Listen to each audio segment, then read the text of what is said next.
Hii ni Maisha Kamili, tutakufungulia Biblia uyaone maisha. Karibu sana ndugu mtazamaji na mfuatiliaji wa kipindi chetu hichi. Tuko tunaangalia somo la kukaa, namna gani ambavyo tunaweza kukaa ndani yake na ndani yetu na tukazaa sana. Tukatafuta kumpenda yeye.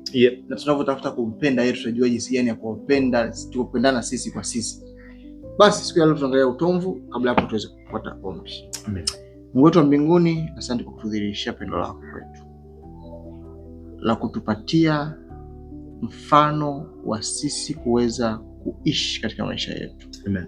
Tunapotafuta kila siku kutafuta pendo lako Baba, katika hekima na maarifa, tupatie njia mbalimbali, tupatie njia mbalimbali za kuona tunawezaje kukufurahisha wewe Mungu wetu. Amen. Asante kwa kutuongoza kwa kupitia Roho yako Mtakatifu, kutuonyesha njia nyingi za kuonyesha upendo wetu kwako. Ni katika jina la Yesu Kristo, Bwana mkombozi wa maisha yetu. Amen. Amen.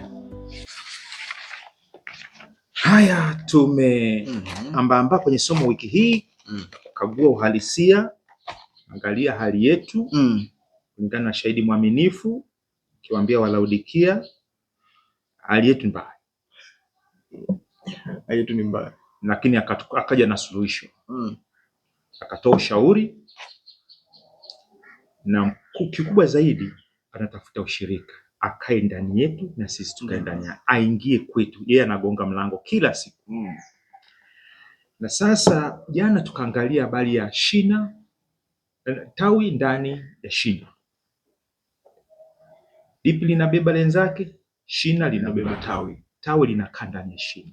Sawa. Leo tunataka kama ulivyosema, tutaangalia kinachoendelea katika kukaa huku. Kitu gani kinachofanya ili tawi litoe kwa kukaa ndani ya shina liweze kutoa matunda, liweze kuleta matokeo. Kwani linapokea nini kutoka kwenye shina? Utomvu. Kule shina lina mizizi yake. Mzabibu ni wa Baba. Huu mzabibu, Yesu ndio mzabibu, ni wa Baba. Chochote anachotupatia kimetoka kwa Baba. Amina. Sawa? Kitu gani anachotupatia kilichotoka kwa Baba ambacho kinaweza kutufanya tuwe na uzima? Kitu gani ambacho tunapokea kutoka kwa Yesu ambacho ndani yake tuna mavazi, dawa ya macho, tunda la Roho, yani vyote tunaweza tukala, tukanywa, yani tukapata utomvu, tukapata vyote kutoka kwa Yesu. Yani hicho unaweza kusema utomvu ni nini? Nikupe A, B, O, C. A, B, C. Nikupe A. Utomvu ni maandiko. Sawa. B ni Roho Mtakatifu. C ni imani.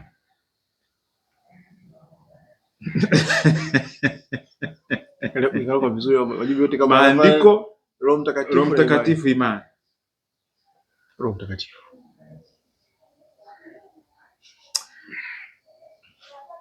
Umepata. Twende Luka 11 mstari wa 13. 11 mstari wa 13 unasema, basi ikiwa ninyi mlio waovu mnajua kuwapa watoto wenu vipawa vyema, je, Baba aliye mbinguni hatazidi sana kuwapa Roho Mtakatifu hao wamwombao? Haya, Yohana kwanza 4:19 anasema sisi twapenda kwa maana yeye alitupenda sisi kwanza. Warumi 8 mstari wa 9 mpaka 11. Warumi 8 mstari wa 9 mpaka 11 anasema, lakini ikiwa Roho wa Mungu anakaa ndani yenu, ninyi hamumfuati mwili bali mwaifuata Roho. Lakini mtu awaye yoyote asipokuwa na Roho wa Kristo, huyo si wake. Na Kristo akiwa ndani yenu, mwili wenu umekufa kwa sababu ya dhambi, bali roho yenu i hai kwa sababu ya haki. Lakini ikiwa Roho yake yeye aliyemfufua Yesu katika wafu anakaa ndani yenu, yeye aliyemfufua Kristo Yesu katika wafu ataiuisha na miili yenu iliyo katika hali ya kufa, kwa Roho wake amekaa ndani yenu. Kwa hiyo Roho anayekaa ndani yetu ndiye anayeweza kutufanya tuwe teke na sio wakavu. Tunaweza tukazaa matunda hata katika miili hii ya kufa.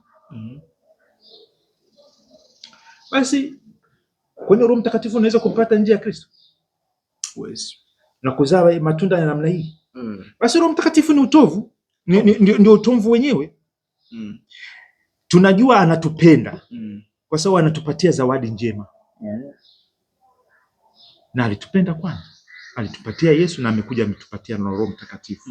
Roho Mtakatifu kwa kuwa naye yeye ni msaidizi. Si ndivyo Yesu anavyomtaja katika Yohana sura 14 mstari 16 mpaka 18? Ni msaidizi.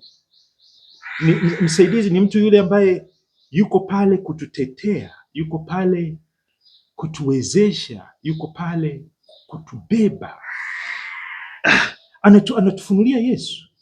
Na tuwezi kumjua Yesu na upendo wake bila Roho Mtakatifu. Hatuwezi kujua tunapendwa kiasi gani na Mungu bila Roho wake. Hatuwezi kukua katika ufahamu huo bila Roho wake. Maana katika 15:26 katika Yohana anasema yeye ndiye atawafunulia yote. Amina. Hata habari zangu atawapasha. Amina. Vipi habari ya dhambi? Moyo ni mdanganyifu sana. Moyo ni mdanganyifu sana. Kirusi kinaweza kaingia huko huna habari. Na ugonjwa unakufilisi unasema na afya nzuri tu. Lakini anasema ataushuhudia ulimwengu kwa habari ya dhambi. Na sisi atatushuhudia kwa habari ya haki. Kwamba wewe umeokolewa, wewe ni mtoto wa Mungu. Kwa wale walimwengu wale anawaambiaje? Bila Yesu wewe ni mpo dhambini, mpo mautini.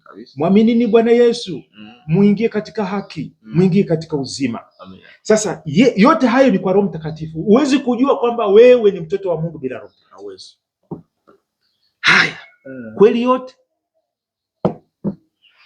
kweli yote inayoponya, inayotuacha huru bila Roho Mtakatifu tunaweza? Hatuwezi. Kwa hiyo anatuongoza katika kweli yote. Mambo mengine Yesu anasema siwezi kuambia, lakini Roho atakapokuja atawapasheni habari zote. Amen. Mnauliza tofauti, wewe ulikuwa unasema nilipokutajia A, B na C, ulikuwa unasema mbona kama yote yanafanana?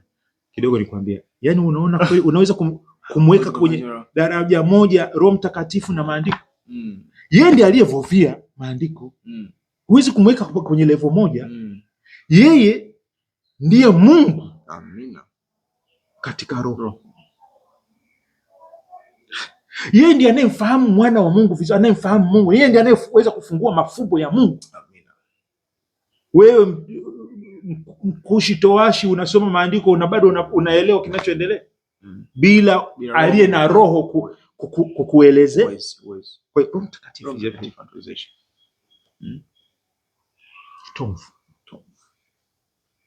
yale majimaji yale yenye virutubisho ambavyo inafanya tawi lichekelee kwa majani, sio tu majani tu na matunda mazuri. Amina. Ili furaha yetu itimilike. Ndio anagonga pale mlangoni, anasubiri tumfungulie ili atupe kipawa kama hiki. Roho Mtakatifu. Sahihi kabisa. Basi aingie. Una mpango kutoka kuchumbani, kwa kuwa Yesu ameingia hapo, unasema ananichosha nikatafute mwingine. Kukaa ndani ya pendo hili, ndani ya Roho Mtakatifu, mbona raha sana kamili kabisa. Utomu.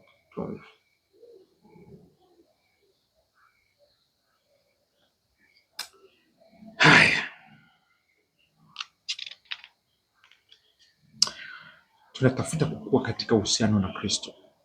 Labda tujiulize tunapokamilisha sasa somo hili la leo.